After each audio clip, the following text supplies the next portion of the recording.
It's Sunday evening in this picture-perfect Southern California community, and the Salamas are getting ready to end their Ramadan fast for the day. Omar, a college student, is in the living room studying his Quran, and his mother is finishing up the meal she will serve after prayers.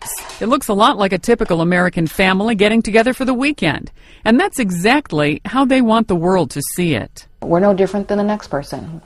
We want a safe place for our kids. We want drug-free kids, alcohol-free kids. We want everything. Salama, born to a Venezuelan mother and a Polish father, says her children have had some minor run-ins with people making fun of their religion in this post-September 11th world. But she says her approach has always been to deal with it head-on and then move on. And the USA, they tend to dwell, and they hammer it and just make everybody never forget. My parents said, no, we're not going to live that way. There's a saying in Spanish, ni tanto ni tampoco, not too much and not too little. And it seems her children have taken on that same philosophy. 16-year-old Yusuf describes himself as just a regular kid whose main concern over summer break was becoming a starter on his high school football team. He says he hasn't faced any unique hurdles growing up Muslim, but he has come to expect a few off-color jokes from his friends. It's not any with malicious intent, it's more like, it's kind of just, what guys do, we kind of just clown on each other and things like that. Yusuf's older brother Omar says he was lucky that his classmates' teasing never went too far.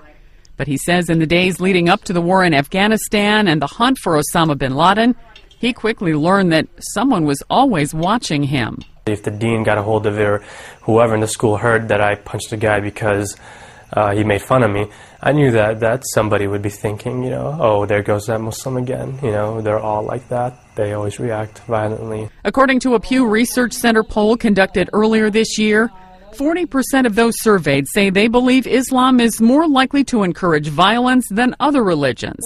That number is up 15% from March 2002. Add that to the heated debates over plans to build an Islamic cultural center near the World Trade Center site, and a series of controversial hearings on Capitol Hill about radical Islam. Skeptics are left asking, are Muslims any better off than they were in the days immediately after 9/11? We've had to do a little more discussion about, what our beliefs are, what our intentions are as Muslims living in this country, and to try to break down the idea, well, you're our family, we know you guys are good, but what about everyone else? Carrie Ansari lives about 25 miles outside of Washington with her husband Ahmed, an artistic director for a nonprofit organization, and their 3 children. Her oldest daughter, Anissa, had just started kindergarten at a small Islamic school in Denver when the 2001 terror attacks happened.